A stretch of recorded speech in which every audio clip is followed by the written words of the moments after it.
Ramzan special এই healthy custard খেজুর শরবত একবার দেখলেই বানাতে মন চাইবে। দেখুন কি সুন্দর ক্রিমি টেক্সচার আর দারুণ কালার। এনার্জিতে ভরপুর, হেলদি আর একদম পারফেক্ট ইফতারির জন্য। খুবই সহজে অল্প সময়ে চলুন দেখে নেওয়া যাক কিভাবে তৈরি করলাম এই মজাদার শরবত।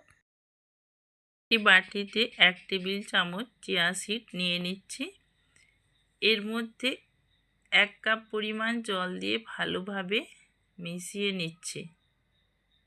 এখন এটাকে 30 মিনিটের জন্য ভিজিয়ে রাখবো।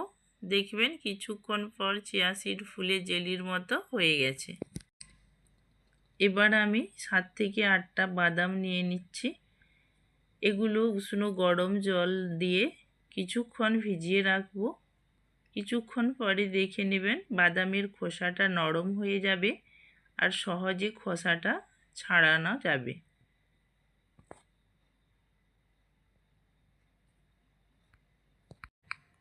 তারপর আমি 1 টেবিল চামচ কাস্টার্ড পাউডার নিয়ে নিচ্ছি।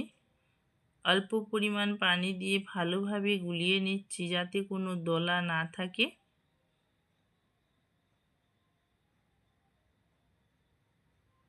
এইভাবে কাস্টার্ডের মিশ্রণটা তৈরি করে রাখছি।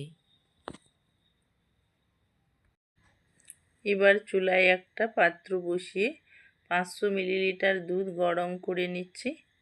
দুধটা খুব বেশি ফুটতে দেব না। যখন হালকা বুদবুদ আর ফেনার মতো উঠতে শুরু করবে তখনই আঁচটা মাঝারি করে দেব।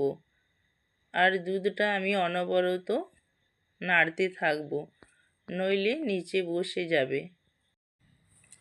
এবার আগে থেকে গুলিয়ে রাখা কাস্টার্ডের মিশ্রণটা ধীরে ধীরে ঢেলে দিচ্ছি আর সাথে সাথে নাড়ছি যাতে কোনো দলা না থাকে। কিছুক্ষণ নাড়লেই দুধটা ঘন হয়ে সুন্দর ক্রিমি টেক্সচার পেয়ে যাবে। দেখতেই পাচ্ছেন দুধটা ঘন হয়ে ক্রিমির মতো হয়ে এসেছে। এবার চুলার আঁচটা বন্ধ করে আমি 4 থেকে 5 মিনিট ঠান্ডা হতে দেবো, বেশিক্ষণ না। এবার আমি খেজুরগুলো নিয়ে নিয়েছি, ভালো করে পরিষ্কার করে বীজগুলো বের করে নিয়েছি। আর খোসা ছাড়ানো বাদামগুলো নিয়ে নিচ্ছি। এর সঙ্গে 1 কাপ পরিমাণ দুধ যোগ করছি।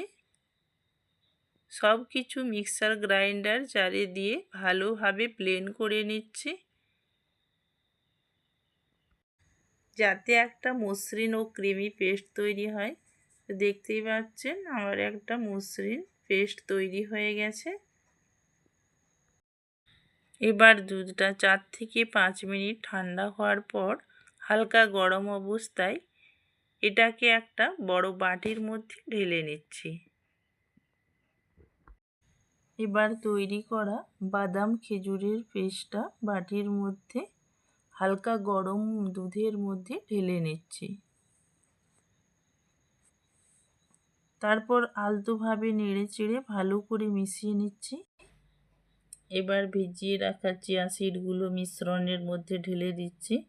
আলতো হাতে বা চামচ দিয়ে ভালো করে নেড়ে নিচ্ছি যাতে চিয়া সিড পুরো মিশ্রণের সঙ্গে সমানভাবে ছড়িয়ে যায়। 2 টেবিল চামচ পরিমাণ মধু যোগ করলাম, দিয়ে আবার একটু ভালোভাবে নেড়ে মিশিয়ে নিচ্ছি। এইভাবে সব কিছু মেশানোর পর শরবতটা হবে সুগন্ধি আর একদম ফ্রেশ। এবার উপরের দিকে কিছু কুচি করা পেস্তা আর বাদাম ছড়িয়ে দিচ্ছি। দেখুন কত সুন্দর লেয়ার তৈরি হলো, দারুণ ক্রিমি আর টেক্সচারফুল।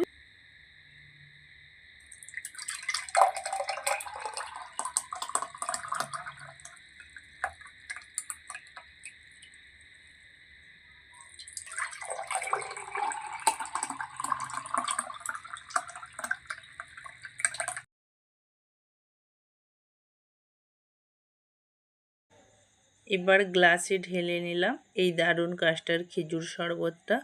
উপরে কিছু পেস্তা বাদাম কুচি ছড়িয়ে সুন্দর করে সাজিয়ে নিলাম। দেখুন কি ক্রিমি আর লোভনীয় লাগছে। রমজানের ইফতারের জন্য একদম পারফেক্ট এই হেলদি শরবত। একবার বানিয়ে দেখুন, সবাই খুব পছন্দ করবে। ভিডিওটা ভালো লাগলে লাইক, কমেন্ট আর শেয়ার করতে ভুলবেন না। এভাবেই পাশে থাকুন আরও মজার রেসিপির জন্য। খোদা হাফেজ।